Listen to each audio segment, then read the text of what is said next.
Ladies and gentlemen, welcome back to the Intelligent Moron with Alex Silva. Today is Thursday, April 29th. And are you not ashamed of yourself?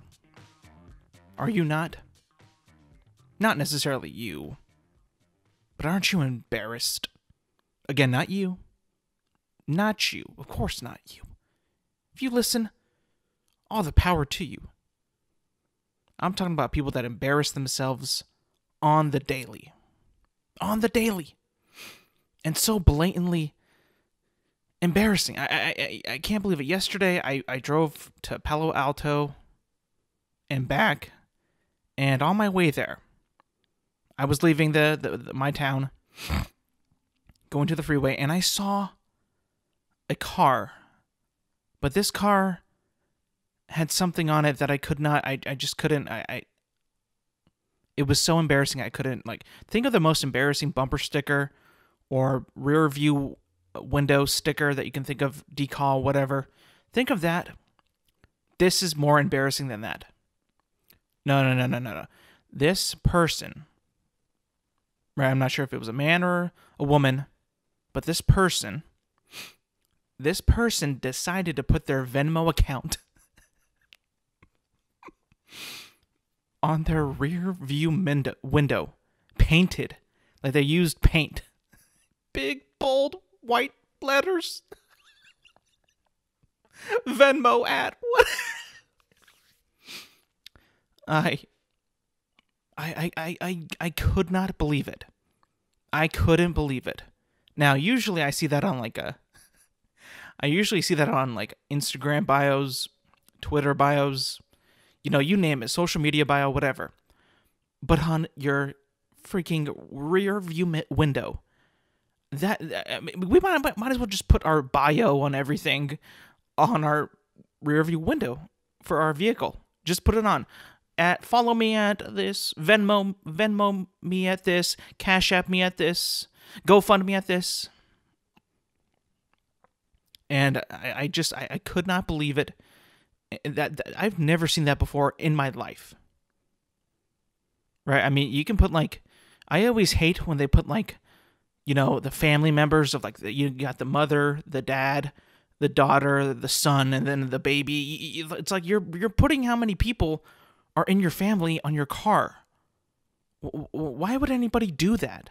That is so personal. And you want the driver behind you to know that, oh yeah, this guy's probably got a shitty life or a good life. We don't know. It's up for interpretation. But you look at it, it's just what makes you do that? Why would you want to do that? I have no idea why. Are you bored? Was it your idea? Or do you just want to let the world know that, I got a family? This is how many people are in the car or could be in the car at a particular time. I don't know. I have no idea. But that is still not as more embarrassing. That's still not as embarrassing as putting your freaking Venmo account on there. I could not believe it. I was dying. I was laughing so I couldn't. I just. Have we really gotten that desperate? This isn't just a one-time thing that you see. You see people with that on their bio on Instagram. Venmo me at this. Cash at me at this. It's wait a minute. Why? Are you not embarrassed? Do you want people to just think that you just beg for money on a free platform? Just like that? Follow me. Oh, so it's wait. What are you gonna do with my money? What's your goal? What are you trying to do with that money? I always question myself. Would I ever have the guts to put on a Venmo account there, or a Cash App, or GoFundMe, or whatever? Just not even for a surgery, or a funeral, or a wedding, or something like that. But just to put it on there.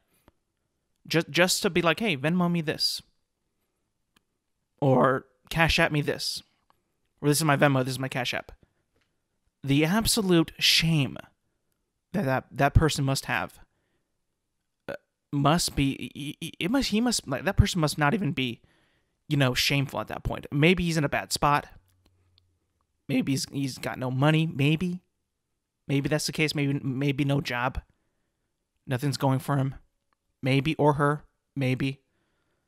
But if nothing's wrong, and nothing is, you're not short on money, you're fine, you're okay, and you put that there, you got to be knowing that I wouldn't do it on social media, but somebody's got to be like, hey, but why do you have a Venmo up there? Are you just trying to get money on Instagram? What are you doing? You've got to be ready for people to chop at you at that.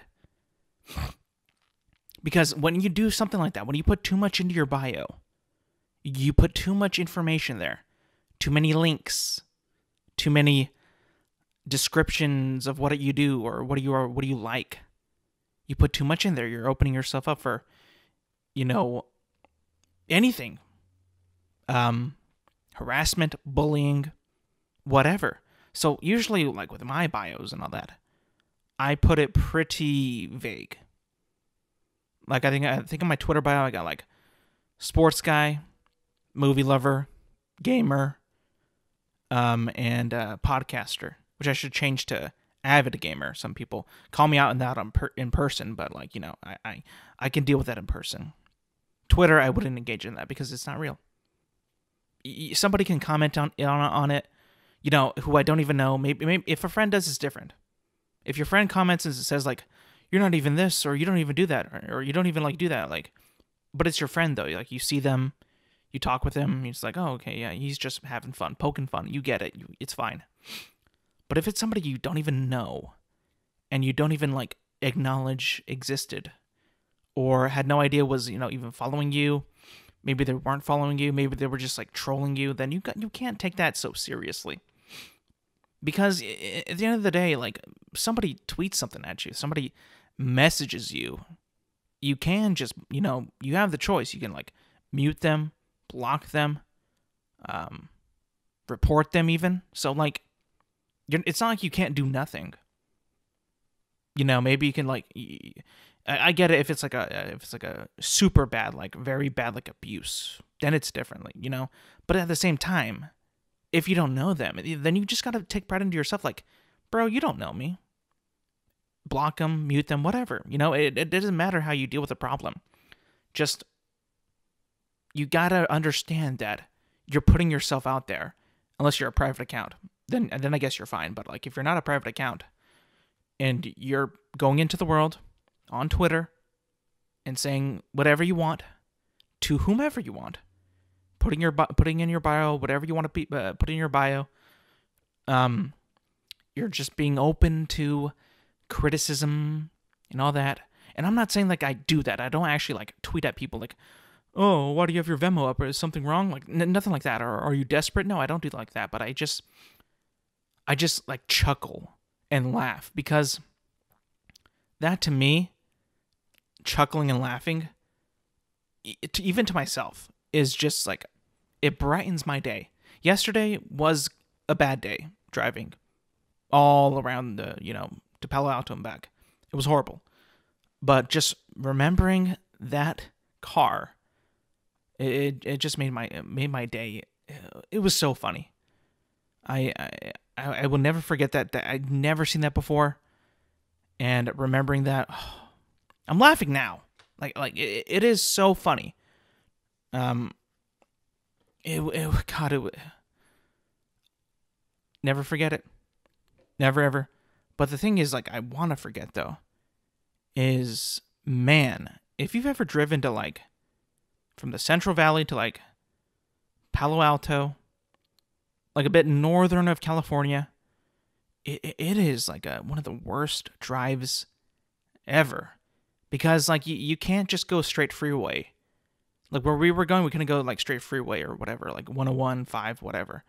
Couldn't do that. We had to go through Los Banos, which it's you go through this entire little city, not even really a city. It's got no big buildings, but just a small town. But it's got 13 lights that you got to go through, and that's the only way to get there. And there's so many people driving, so many people on the road, and it just takes forever. And then you got to go through these hills and all that, where there's only like 2 lanes. You got to wait for people to, like, the big trucks to just go by and pass them. And then it just takes forever. And, you know, the way there wasn't bad. I didn't drive there. I didn't drive the way there, but I drove the way back. And on the way back, man, the traffic was worse. There was some, you know, actual stoppage. We had to use the bathroom. Which, you know, I never try to use the bathroom on a road trip because I just want to get home or get to my destination. So I always like try to be like, you know what, let's not do this. We are strong enough. We can make it back. I believe in us. But no, we were just like, we got to use the bathroom. Like, okay, fine. So we stopped at Casa de Fruta, which I remember going back, you know, there in elementary school on like a field trip where I think we went to like Sacramento to see the Capitol, and we went there and we stopped there, and I remember it like it hasn't changed. It's such a nice rest stop. It's so like, you know, got this little shops, a little bit of like a small pond there, a little bridge. You can kind of just chill out and, you know, rest a bit. And, you know, so we get there and then we're like, okay, let's go. Come on. Time to go. And then we're like, oh, I got to use the bathroom again after we already used the bathroom, like an hour after. And I'm like, no, we cannot stop again. I will not stop. We got to keep going. We got to keep going. And I said, like, can you hold it? Can you hold it? Like, yeah, we can hold it. Like, okay. So I don't want to hear stop. Let's just keep going. Because I get irritated driving for like a long time. I really do. Because like it's like it's just so I enjoy to drive. Like I enjoy driving like around town to like small trips to like the Fresno, you know, Bakersfield, whatever, like not even like a big of a distance. But this one was approaching like 4.5 hours. I was just like, no, man, nah, I'm never gonna do this again. Like I dread driving on these long ass trips. Like I remember one time I drove to Yosemite National Park, and let me tell you this. That's even worse because you cover less ground or less miles than it feels like. Because when you're driving there, like, you know, the windy roads and all that, they're pretty narrow, pretty much one lane. You got to be so careful. You can't really ride your brakes either because your brakes will freaking die. So you got to be careful with that. You got to be careful with oncoming traffic. You got to watch the divider, make sure you're not going over because, and then you got to make sure you don't fall off the damn mountain. So that's even worse too. It's like, oh man, it's so much is happening. So much is happening. And like, it's like, freak, man. It's way too much. Like, I understand why people wouldn't want to go to the mountains because they have to drive there. And if you never drove in the mountains, it's wild when you first do it because it's like nothing you've ever done before. Like you'd be going downhill. And like again, you're on the side of a mountain, but like you got to be careful. You don't fly off because there isn't always like a barrier that's protecting you on the edge of the mountain. It's just there's nothing there. It's like, okay, either you fly off or you stay on. You got two choices. You got to pay close attention. You can't zone out. You can't even go that fast. You got to make sure that you're not going to bump somebody in front of you. It's called tailbone them or T-bone. You got to be careful. And it's just, I am so used to, because of the pandemic and all that, you don't have to, I haven't had to go anywhere big or far, really. So, like, it's like, oh, man, this is new again. Driving long distance, driving to other places, going to do things, you know. It was different. But, I enjoyed it. It was fun. It was good to get out of the house and do something and, go up to Northern California, Palo Alto. Nice place. Cool. Fun. Went there. Went back. Did some things. Not a wasteful day, I would say that. You feel accomplished when you do something like that. You feel like, yeah, I did that. Now I can sleep. Now I can take a nap. Because we got back like around 7:30ish, 7:20, I think. And it was pretty like, it was like we were drained because I got up like around 8:30 and we left like around maybe 10, I think. We were supposed to leave like at 9:30, but I ended up breaking the shower. And by the way, I didn't like punch a hole in the shower, but what was happening is my shower has been leaking for like half a century. So, and you know how your shower, if the shower head is like leaking or whatever, you kind of have to fiddle with like the knob or the faucet thing, whatever, to kind of get it to stop, or maybe not drip as much as it already does because, you know, you're wasting water. And when you that moisture buildup just it's gross on the shower floor. So it's like you kind of have to like fiddle with it and kind of like mix and match and like just kind of be a little mischief with it and just try to get it so it doesn't do the problem. It's like putting a Band-Aid over a deep gashed wound, and hopefully that it just, you know, keeps it all together. Like if you were to like get like a really bad cut that would need stitches, and just slap a Band-Aid over it, like, okay, it's fine. That's basically what I've been doing for like the past century. Not actually a century, but like that thing's been broken for like a decade at least. Pretty bad. So I'm showering and getting ready and all that, washing my hair, my body, and my elbow bumps the knob, and it hurt. I mean, like, if you ever bumped your elbow on like anything like metal or hard like that, ooh, it hurts. It hurts real bad. But then you kind of shrug it off, you rub it, and it's like, okay, it's getting better. So it went numb a bit, which was weird because, like, I guess it hit the funny bone part, like the nerve right there, which is kind of scary. Every time you hit it, it's like, oh shit, what's happening? But then it comes back to life, so that's a good thing. And then I noticed, like, the water was getting cold. So I'm like, okay, is somebody else getting in the other shower? So I was like, okay, fine, whatever. Time for me to get out, because it's a good thing I was pretty much done. Like, okay, let's get out. So I reach for the knob and turn it off. But, surprise, the water is still coming out. So I'm thinking, like, I just broke the shower. And I gotta leave in like 30 minutes. And I can't turn this thing off. The water is just coming out. So, like, I go to the knob, and it's like, I see, like, it's wobbly. Like, it's really loose. It's like, it doesn't want to, like, it's, like, super loose. Like, you know how you turn a shower knob, and it's got a little bit of resistance that you, saying that, you know, it won't let you just, like, willy-nilly. So, there was, like, no resistance. So, I'm like, oh, my God, I think I actually broke it. So, you were like, okay, we got to call a plumber or something. So, like, can you do this? Can you handle it? Yeah, I can do it, whatever. So then we go on our trip. And I just got to say, man, if you've ever broken something like as crucial and as usable and as, you know, is such an important thing in your house, like a shower, you don't feel good at all. I felt so bad because I knew my brother had a shower, my sister had a shower, everybody had a shower. So I'm sitting there like, oh man, now we got to shut the water off to try to fix it, and like it's still not fixed because this place, again, this crib is like so old that the parts for the shower are like, you got to go to like an actual like plumbing place to get these parts. You can't just go to Home Depot or Lowe's and get them. So it's like, shit, man, I fucked that up so bad. So I'm sitting here like, I fucked everything up. But luckily, we were able to shut off the water, plug up the thing, or like just shut off the water on the shower enough so we can turn back the water on everywhere else in the house. Thank God.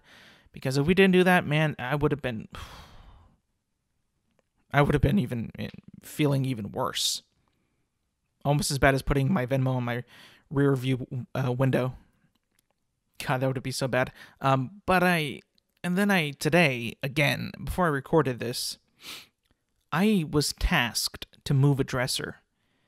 Me, my brother, I was going to help my sister move it back into her, because she's painting her room.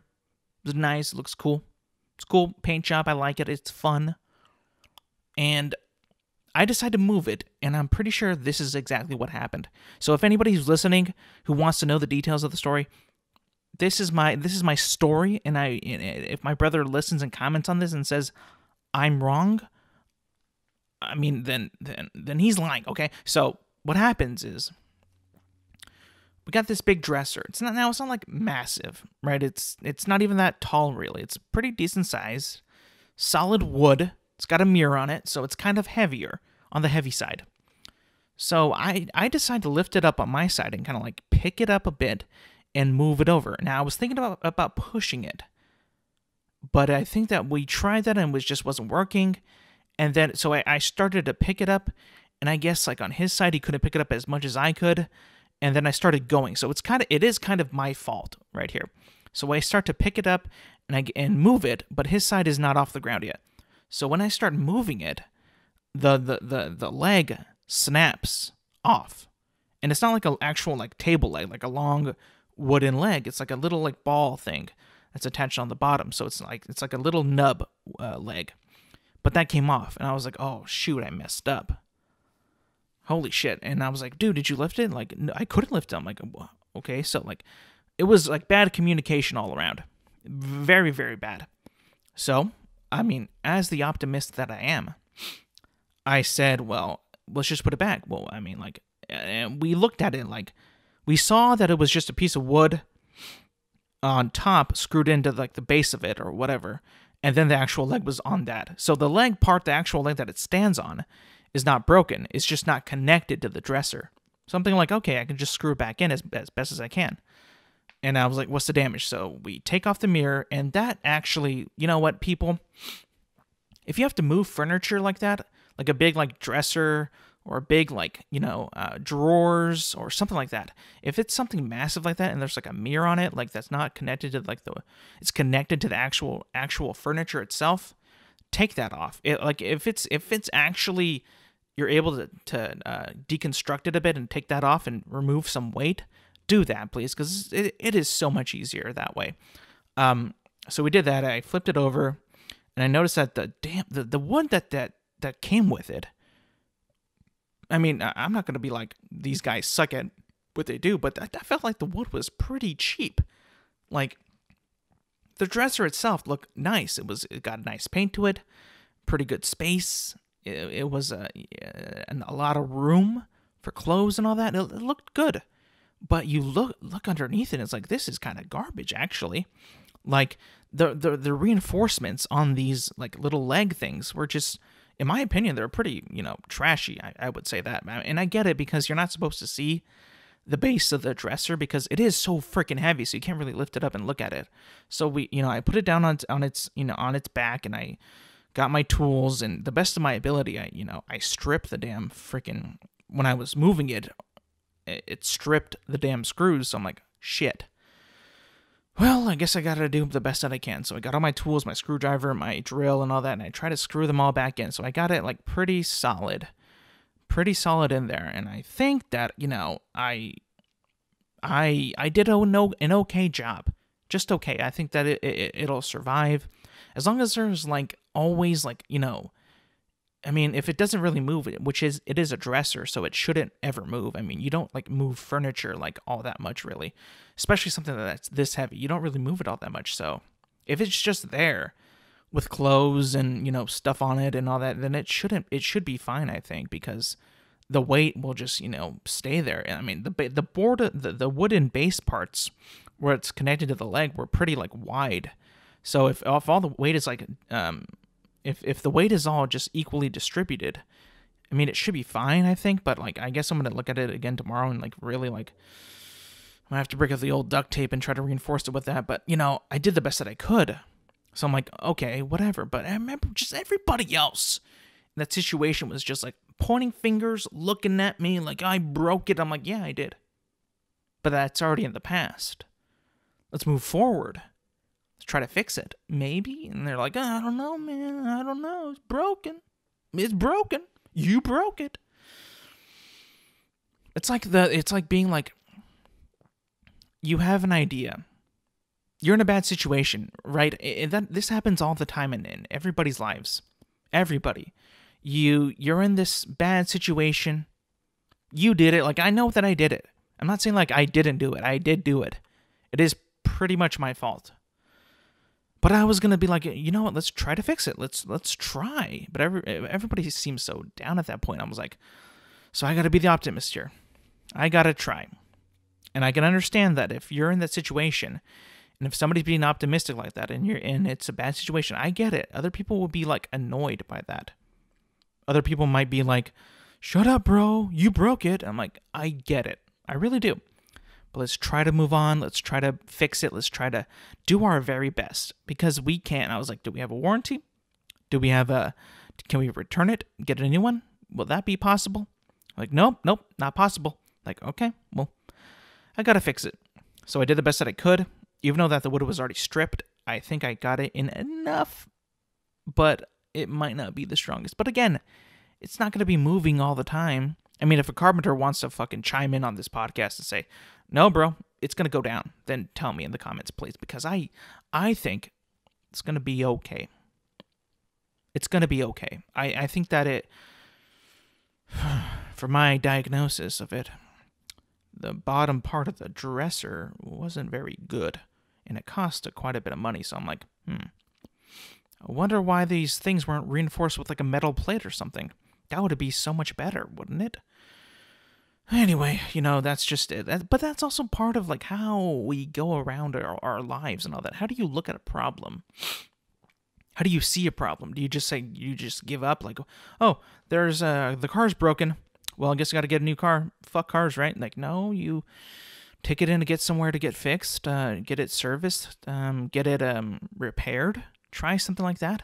Like if you break, like, I don't know, something like that you aren't supposed to like, fix. Like, what if your laptop or your computer breaks, fried? Like there's like boundaries and guidelines that you have to follow. Like you cannot open up that machine, because say if you do that and you fuck it up even more, or you really mess it up, and now especially if you had a warranty on it, then you can take it back into the repair shop and get it fixed.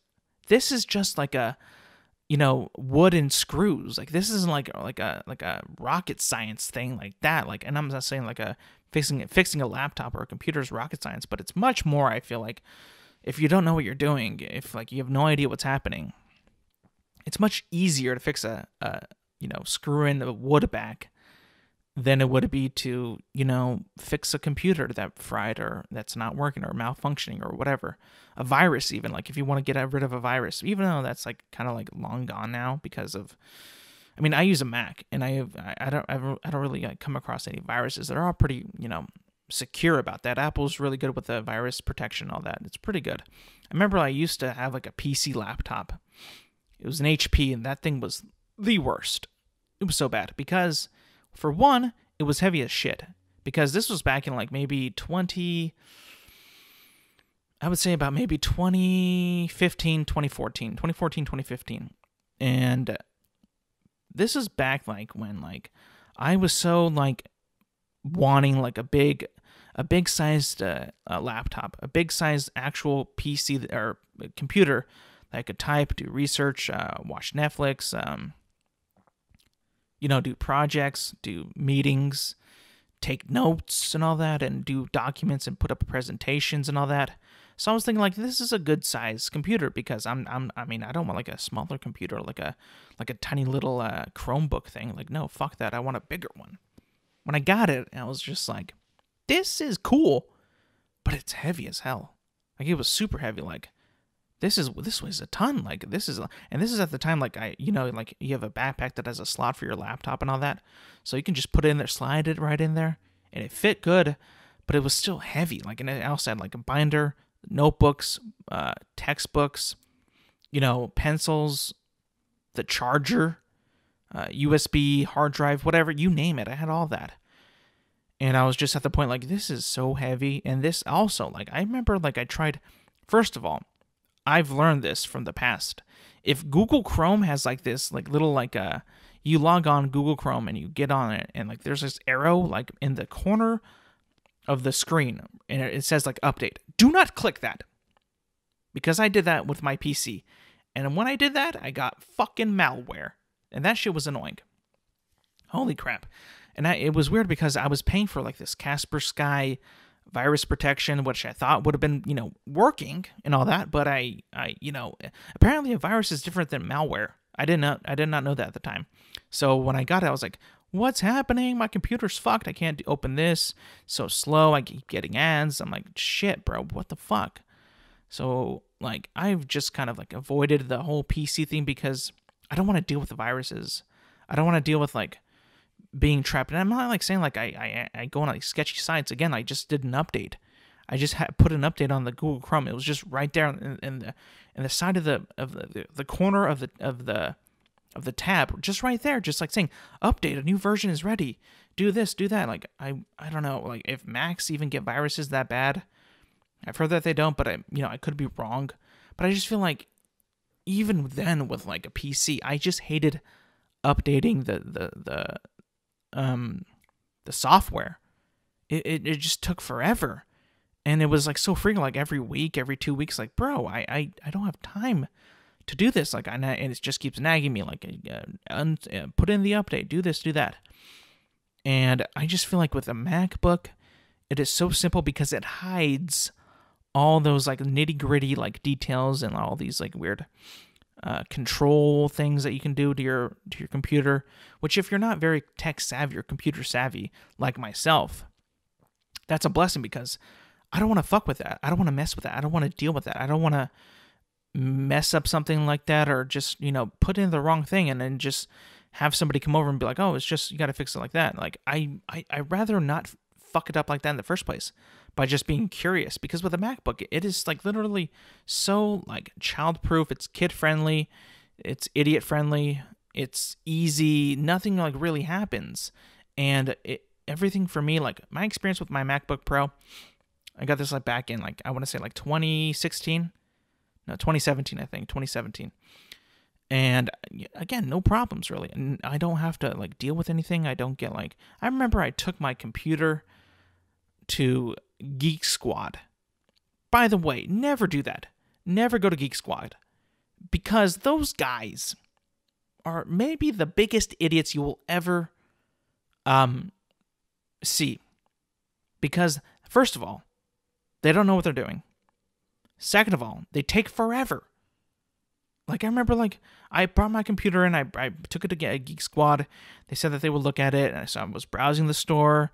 Like, okay, it's been like 10, 15 minutes. I'm going to go back and see what's happening. What's the deal?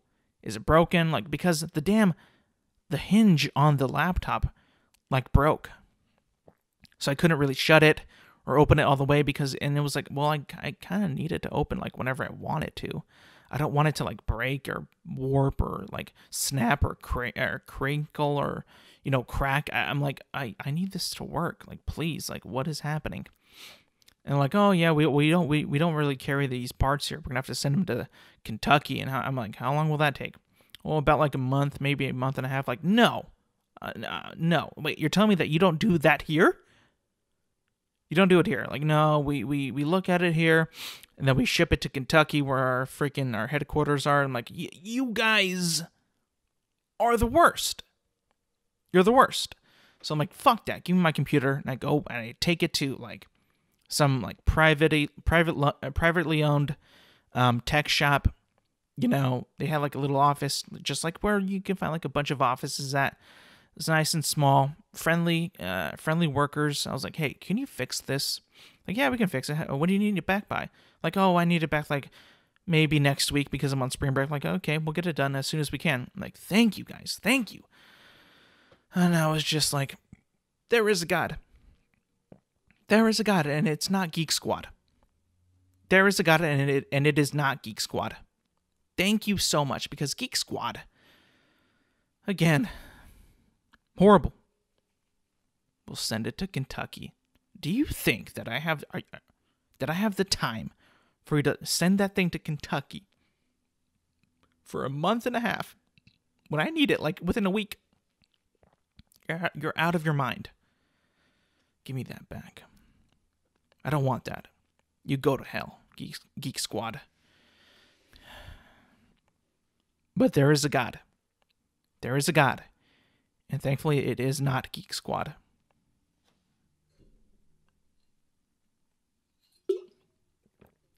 Now, thankfully, last week was, the episode came out on Thursday, and then the day after was the Falcon and the Winter Soldier series finale. Now I can finally give my thoughts on this because I've seen every episode. I've seen the entire series. Everything that's happened. This will be a spoiler review, by the way. And so I when I finished it, when I watched the finale, whereas I liked what happened. And if you don't know, Sam Wilson, the Falcon, becomes Captain America. What I've always wanted. What I have been wanting from the beginning. What I've been wanting since Captain America gave Sam the shield. It's what I've been wanting. And it finally happened. And I was happy about it. But the way that it happened, not necessarily the way that it happened, but the build up to it and the way the episode played out, I have to admit, I was not a fan of the last episode. I thought that it was a bit choppy at some points. Kind of felt rushed a bit. And I think that it might have been better if we actually saw Captain America, Sam Wilson, put on his suit for the first time. Because even though that it was cool to see him fly into it, like because he still has the wings and all that, and with the shield and the new suit, I like that. It was cool, but I would love to see him suit up for the first time and like with all those emotions happening, going through him, knowing what he feels like, what he's been through and all that, and like putting it on with the shield. I feel like we missed out on that. Like that could have been such a good moment for that character and for his arc, everything that he did would have been like earned, and like it would have been so cool to see. But I get why they did that, because I feel like the whole thing with Carly Morgenthau, the whole thing with that whole villain thing, that if she's a villain, is she not a villain? Like I never really thought that she was that much of a villain, because John Walker was the villain, kind of the villain, but like she was always kind of in the background, like, oh, we got to take down everything that ever happened. We are, one people, one power, whatever slogan that they used. I felt that it just, her whole arc and her whole purpose to me fell kind of flat. Like it just at the end of the day, like spoiler, she dies. Thank God, because look, in my opinion, she was just getting annoying. She was getting in the way of things, like kind of just like, it felt like they wanted to make her like the bad guy, but they also had like this like lingering passion for other people, but like it was just like a flip flop every episode. Like, are you gonna be bad? Are you gonna be bad? You're kind of being good here. You're not that bad, I guess, because Sam was talking to you and like you're kind of like corrupted a bit. Like you are kind of a supremacist, like in the way that you think about the super serum and super soldiers. But like it's like they're just flirting and going back and forth of what like her motivations and like is this right? Is this wrong? Like people were like in her crew, like, oh, so we're gonna work with actual criminals? Like, but aren't you guys bad? Like you guys you've killed like so many people. Like I don't understand like why you have such a problem with fucking doing the things that you do. Like I don't get it. Anyway, but like again, like the way that it just, it felt rushed. It felt extremely rushed. I enjoyed like Sam's speech on the street, with everybody watching. I like that, but I feel like it could have been done. I think it would have been better if it was like in a Congress building or at the Senate building or whatever, in his suit, in front of like everybody in Congress, everybody in government and all that. I feel like it would have been better that way, but like I get it how they did it because everybody was watching like the news and all that, but they still could have done it like, like a news thing, like an update, in that situation. But I just feel like because it was like in that moment and in like there's still danger afoot. Like it's just it felt like a bit like, let's just put it right there. Let's just do it right there. Who cares? It just felt a little bit out of place to me. And I'm not saying like I didn't like it. I did like it. And what he had to say was, awesome. And it's just like, just the setting was a bit off for me. Just a bit off. And I think that if they put it back where John Walker was being like in court or whatever, or in front of like the White House or whatever, it would have been much more like of an impact. I think it would have been more impactful. And yeah. So besides that, like, I thought that the episode was decent enough. It did finish it. It got to the end. A bit choppy. I mean, I think that the episode 4 was my favorite.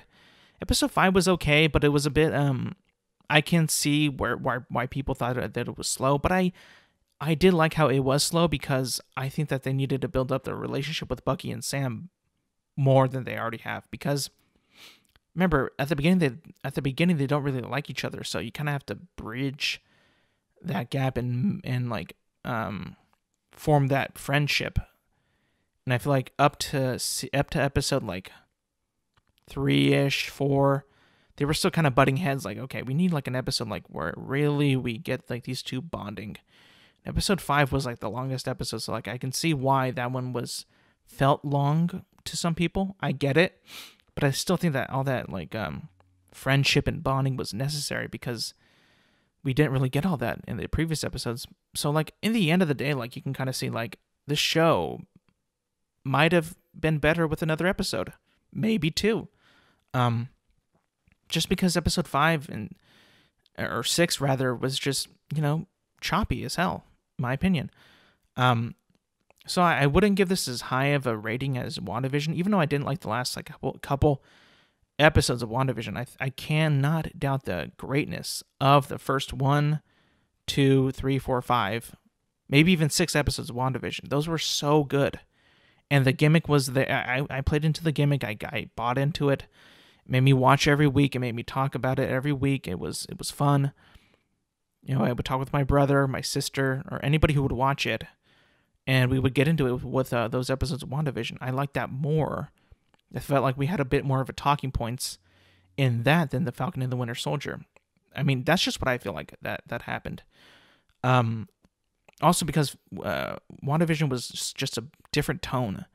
And this one felt not like I don't like Marvel movie tones. I do, but I would prefer something a little bit different.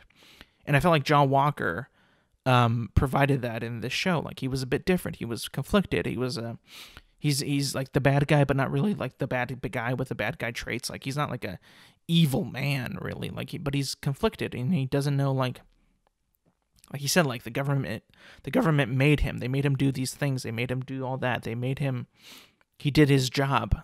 Everything that he did was, for them because they said to do your job. And I get that. And I think that helped out the show a lot. And at the end, even with his arc, it was just, I gotta be honest, kind of flat. It just felt rushed. All the characters were just there at the end, fighting. Not much build-up, and I get, like, the build-up was kind of in episode 5, but I would want a little bit more in episode 6, because it did feel like they just met up and fought, and it was just done like that. Again, the choppiness is real.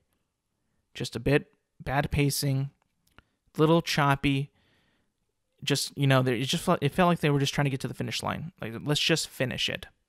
And for those reasons, I think I would score The Falcon and the Winter Soldier. I think I'd give it like a 7.8 out of 10. So a bit lower than WandaVision. I gave that an 8.1. Just because of, it's being so new. It's very different. And those first 6 episodes, again, I love them. They were so cool. They got me invested. I wanted to know what was happening. But then again, the last 3 dipped a bit. But I dug the characters, Wanda and Vision. And, 7.8, I think I said, out of 10 for The Falcon and the Winter Soldier. Let's talk about Elon Musk being on SNL. Now, it hasn't happened yet, but there's already some rumblings and some complaints about Elon Musk being on SNL. And if you don't know, SNL is Saturday Night Live, which is like a sketch comedy show put on NBC like on Saturday night and done live in front of a live studio audience. And I never watched it really. I think it's because I never really was allowed to watch like that as a kid really, like because my parents would be like, just watch SpongeBob or Fairly Odd Parents or Jimmy Neutron or whatever else you watch. And I did. And I was a big cartoon guy. And Drake and Josh and Etsy Classified and all that. So a little bit of iCarly, but I wasn't like the biggest iCarly fan. Not because it was a new show, but because like they ended Drake and Josh to, start iCarly, and that always felt like a betrayal, because Drake and Josh never had like a proper ending. It just like ended, and I remember that they had like other movies like the holiday special or the Christmas one or the Big Shrimp one, and those were always kind of like they were cool, but they like, again, they never really like had a closing season or episode of that show. So I was just like, oh, okay, so they just abandoned Drake and Josh. Anyway, people are getting mad about Elon Musk being on there because I've seen like comments of him being like, he's too rich. He tells bad jokes. He's not the kind of, he doesn't fit the SNL humor. And I think that's actually a good thing, because SNL humor, whether you like it or not, it's the same thing really every week, which I'm not saying is a bad thing. A lot of people like it still, but I think that if you inject other humor, other personalities, other people, you can reach a bigger audience. And if somebody who's into like space, who does, builds rockets, goes to the moon, wants to go to Mars, colonize Mars, be a multiplanetary species. I mean, by the way, I'm like the biggest Elon Musk fan out there. I think that we have actually a lot in common. Like our goals for humanity line up perfectly almost. So, hey, Elon, if you listen, I'm a big fan. I'm just saying. But I think that if this whole complaining about Elon Musk being on SNL is just like this whole thing that they don't really want to change it up. They don't like his comedy. They know that he's kind of a troll. I mean, like, and I kind of like that, because like not everything can be taken so seriously on Twitter. Twitter wasn't meant to be so super seriously. I know that it's kind of being like that now because, all the things that have happened on social media, like, I mean, what's happened on Twitter and all that. But like, again, like he's just tweeting for the fun of it, which I think that at the end of the day, you have to tweet for the fun of it, because the whole world is so serious of what you say and what you do and what you tweet that they take it also, to heart, to being so serious and all that. And I think that he injects a bit of fun and a bit of, trolling, which I've always said like a bit of trolling is fun. I mean, I troll my friends all the time, and it's kind of fun. Like, and I get it. Like, again, he's got a lot of people following him, a big following, people are every eyeballs on him at all times. I get it. But at the same time, you got to have fun with it. You got to be, just try to be different, because you can't just be like the same thing all the time. Like, you get like a really, really boring person who tweets is like, you just read their bio. They're so basic. They're so obvious. They tweet the most like, safe things. They say the things that are so, that you want to hear. But like, again, I'm not saying like you should be, a reckless tweeter, but Elon is not being reckless. He's just having fun. And, I'm not saying that you incite violence or all that, or you threaten people. No, don't do that. That's not fun. That's not cool. But if you're just having fun, like Elon is, like, then, I mean, why are you complaining? And also, like, the people that work on SNL, like, I know, like, not, like, the bottom tier people, like, maybe, like, the crew, craft service, the editors, the lighting people, I get it. Like, they're not going to make as much money as, the stars of, like, the show, like, Kenan Thompson or Pete Davidson or, anybody else who goes there, right? You get it, right? But you're not a poor person. You are also rich. You're also on shows. You're a comedian. You have like a spin-off show on NBC. Like, I know, like, finally, like Kenan Thompson, who was on like Good Burger, all that. I watched that guy as a kid, and seeing him on SNL was cool. But it was like, you've been doing that forever, bro. And now finally, I think he got his own show. I'm like, finally, like, this guy got his own show, because he's been doing this, like, the same thing, like, for his entire career. Like I'm pretty sure he likes it, but it was so cool to see him get his own show. I think it's actually called Keenan. I might be wrong, but it was cool to see that. Like it was different, and it was like, okay, he's breaking out of his shell, not just being like the funny sketch comedy guy. Let's get him on like a different thing, and like I like that. I respect that. I think that's cool. But I think that if you had Elon, like he's not like the first person to cause a bit of outrage. Like I know, like maybe like a month or two ago, Bill Burr was on, and if you don't know, Bill Burr's a stand-up comedian. And he's, he's not very, like, in tune with, like, the culture of today, being, like, super woke and all that. He's not, like, a super woke guy. So I remember, like, on Twitter, people were getting angry at what he was saying. Like, people were going off. And that didn't happen with just him, too. Dave Chappelle also kind of, like, goes for it because he knows, like, the audience of SNL and is just like, you know what, I'm going to be me. I'm going to do what I want to do. And I think that's cool because, like, again, you get other, different audience, people watching. You make headlines, you make clips, you do certain things. You get more eyeballs on your product. So, like, them saying that, they wouldn't want him on it, or they're mad that he's on it because he's so rich. Like, you got to think of like this is good for SNL. Maybe you don't like it, but it's good for SNL. Like, I don't like when, what is it? Like, I don't like when the Padres beat the Dodgers this past weekend. I don't like when my team loses to the Padres. I don't like when Tatis Jr. hits homers off of Bauer. I don't like that, but it's good for baseball. It gets eyes on baseball. It stirs up, conversation. It gets people talking about it. Like Elon Musk being on SNL would be like probably one of the most watched episodes ever. Because you got to remember, he has so many followers and so many people who like what he does. Because if you think about it, the guy is a hard worker. Tesla, SpaceX, again, launching rockets, trying to be a multiplanetary species, going to the moon, going to Mars, colonizing Mars. He's got such a big following of people that, like, that would just boost your ratings up. So all this complaining and all this, like, saying he's too rich and all that, but bro, he's helping you out. He's helping you out. So, and I kind of draw that, like, the what is it? The comparison again, like I said, to baseball. Baseball, whether you like it or not, is kind of dying. And it's pretty sad, but it's true because, like, the viewership in baseball has just been dipping. And it probably might not be as low as you think, but it is dipping more than I would like it to dip. It's because they don't really change much of it. They don't really, like, there isn't, like, that many rivalries or, like, that many, like, big matchups that people want to watch. And, like, I think that with the Padres and the Dodgers is such a good thing. It's actual competition of people don't liking each other.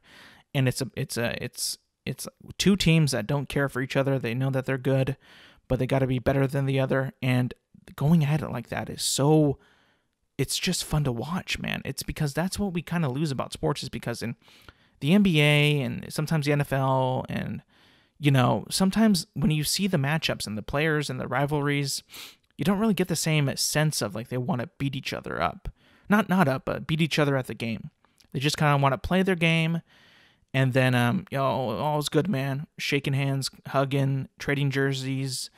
And it's just like, and with the Dodgers and the Padres, you actually get this, like, bad blood, with it, whether it be trolling, celebrating, starting fights and all that in the dugouts. It gets more people to talk about baseball and to watch baseball and to see those games than just what it feels like is sometimes like a scrimmage. Honestly, like, sometimes it just feels like it's, there's nothing there. It's just like, oh, we're just playing, get our paychecks and all that, and then that's it. That's done. You don't add any spice. You don't add any, change it up a bit. That's why I think that when they had Dave Chappelle, Bill Burr, and now Elon Musk, it shakes it up a bit. It shakes it up. It's a newer thing. It's different. Something that you would never expect. And if you've, ever heard, like, Elon on, like, a podcast or, like, an interview, he sometimes he can be a little bit awkward, but he can be funny. So like it gives him a challenge too, because he's all about taking challenges. Like, again, he's done so much already, and he continues to do so much. Like, this to him is going to be a big challenge, and I don't see him backing down on it, because that's just not in his mentality. That's not what he's about. That's not what he's ever done. He's never really backed down from things. So like, again, you probably think that it's weird, or that he's too rich. Some people say that, like some cast members. But again, you got to think what's better and what's best for SNL.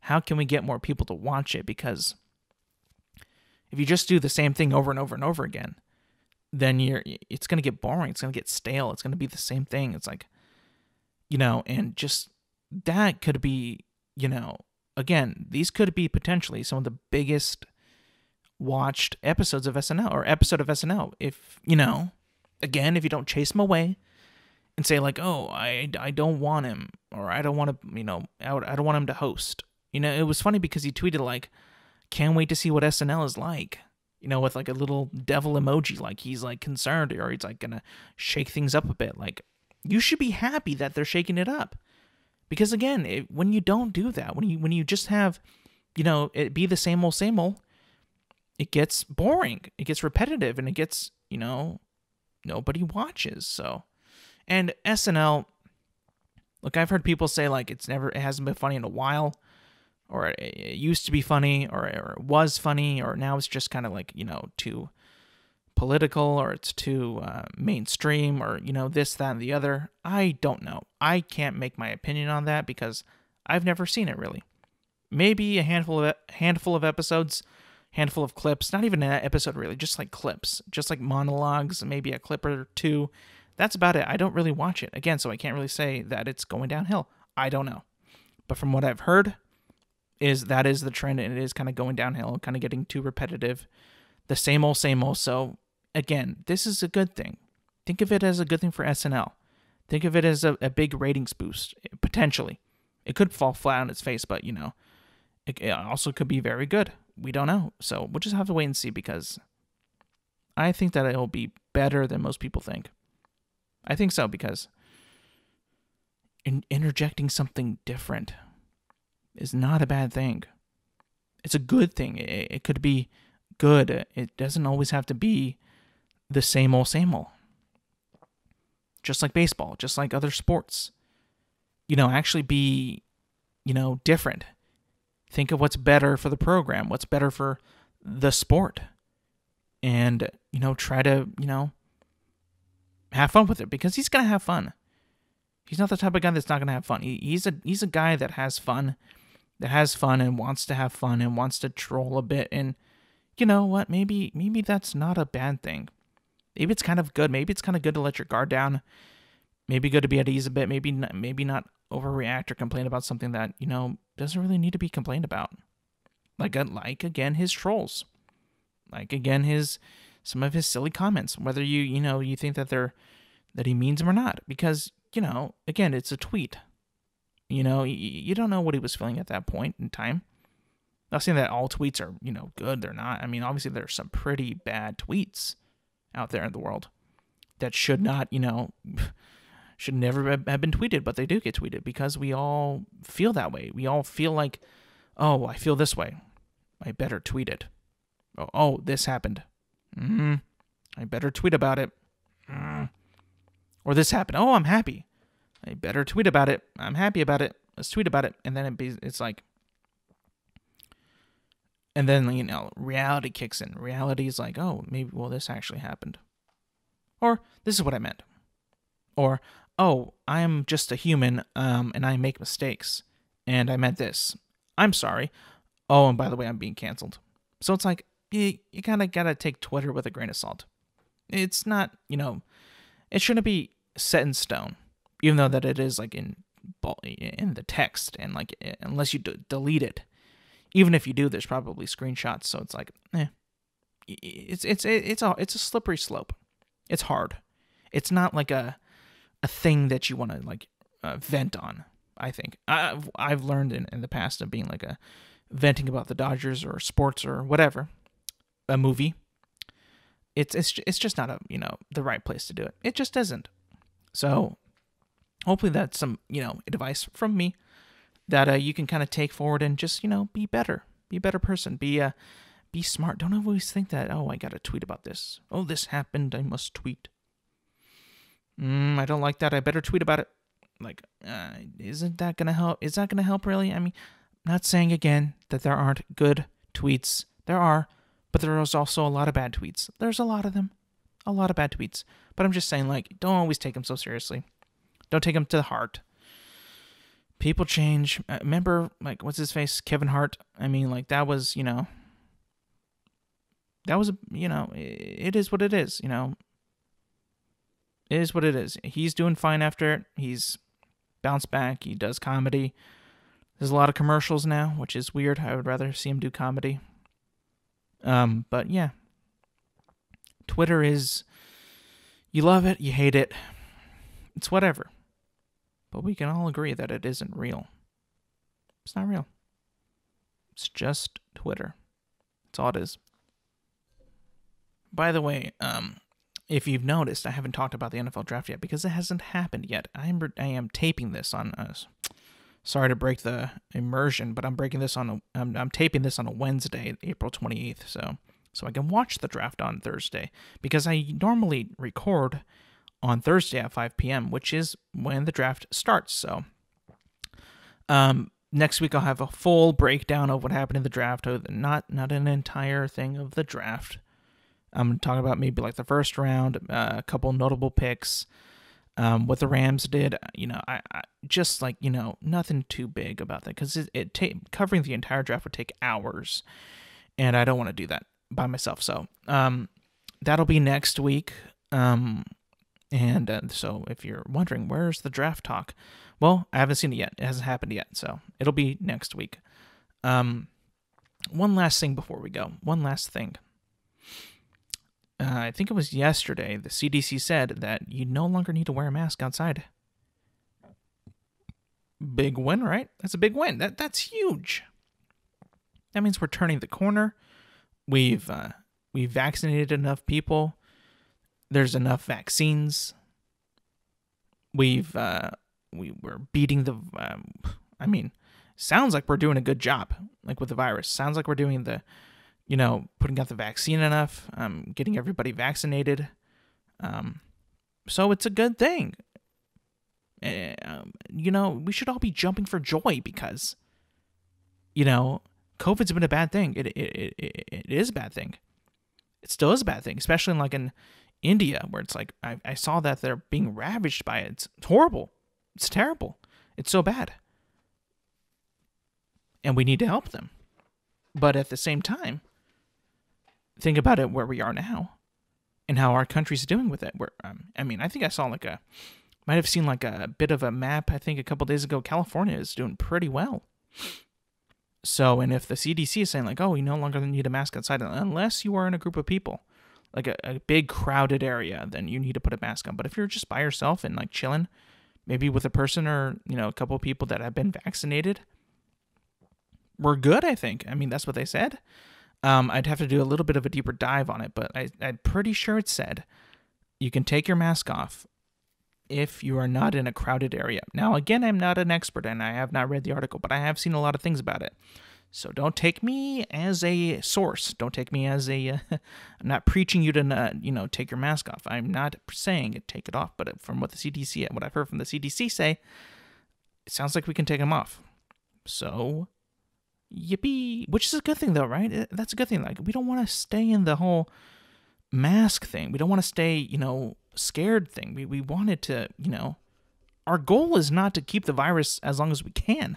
Our goal is to get back to normal as fast as possible. So, this is a good thing. This is good news. When we started the whole operation full steam ahead or all hands on deck or, whatever we did with the vaccines, that was our goal. So we're accomplishing the goal. That's a good thing.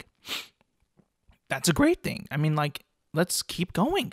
We got to keep the pedal to the metal because that's how we win. Think about it. Back in the day, I know polio isn't as contagious as COVID, but how do you think that we beat polio or measles or mumps? We got vaccines. How do we keep the flu so tamed? We have a flu shot. So vaccines are a good thing, people. look at the past. It's happening. We get a vaccine. We get a shot. Maybe 2. It depends on who you get it from. But, like, this is a good thing. This is great. This is positive. We're getting there. And we should all want to get there. We should. If you, like, think that it's a bad idea, again, you can wear your mask. We're not saying you can't not wear your mask. But if the CDC says, like, it's no longer being, like, required, or you can take your mask off outside, that should be like, church bells should be, like, ringing, like, hallelujah. That is good news. That's a great news. And we got to celebrate the great news. We can't dwell on the bad. We got to accept that it's bad and recognize that it's bad, but we got to celebrate the good news. That's how you do it in life, baby. That's how you do it. Again, don't forget the bad news, or don't, like, forget the bad things that happened. Mourn for it, dwell on it a bit, remember it, but also celebrate the good news. And if the good news is just going to keep getting better and better and more frequently, I'm all for it. I'm all for it, because going out to eat, seeing your friends, seeing your friends should be such a big, a wonderful, wonderful thing. It's what makes humans humans. What makes us us.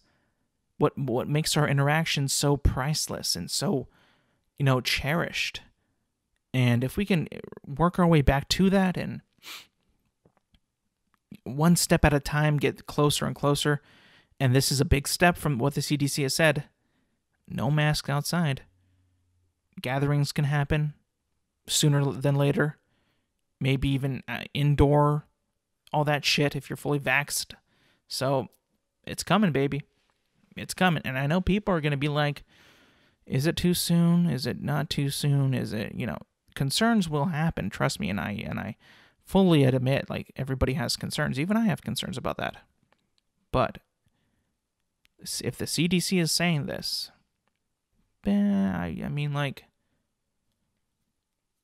think it's good then. I think we're all Gucci, I guess. I mean, if it gets bad, it gets bad. But for now, with the information that we have, with the announcements that we've heard, it looks like it's pretty good. Finally, some good news on this. Finally. And, yeah. That's it. Just good news, positive vibes, good energy, fun. It's all going to happen again. It's going to come back, and it's going to be fun. We're finally going to be able to enjoy our lives, have some fun. And I'm all for it. And I just want to say thank you for watching on YouTube. Thank you for listening on Apple Podcasts and now on Spotify. And don't forget, on Apple Podcasts, you could scroll down and rate the podcast, and you can review it. That would help tremendously. It would help me so much. And on YouTube, you could scroll down, you can like it, you can comment, you can subscribe to the channel. That would be so appreciative. Thank you so much. And again, you can find me on YouTube, Spotify, Apple Podcasts, on Intelligent Moron with Alex Silva. And I will see you back next week.